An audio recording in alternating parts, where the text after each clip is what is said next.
कागलमध्ये झालं गेलं गंगेला मिळालं. नगरपालिका निवडणुकीत शिंदे सेनेला एकाकी पाडत नामदार हसन मुश्रीफ आणि समरजित सिंह घाटगेंचे हातात हात.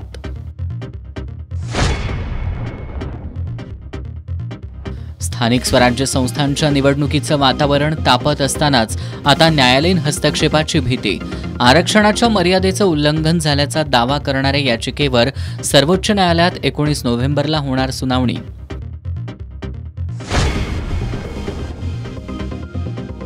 स्वबळावर सत्ता स्थापू शकत नसल्यानं भाजपकडून पक्ष फोडण्याचे उद्योग. आमदार सतेज पाटील यांची टीका.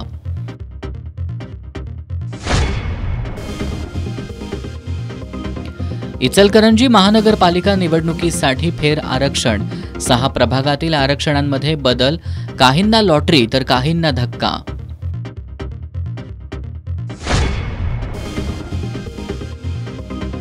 आणि कोल्हापुरातील पंचगंगा नदीघाट सुशोभीकरणासाठी केलेली विद्युत रोषणाई काही महिन्यातच विझली. रोषणाईसाठीचे दिवे आणि साहित्य गायब.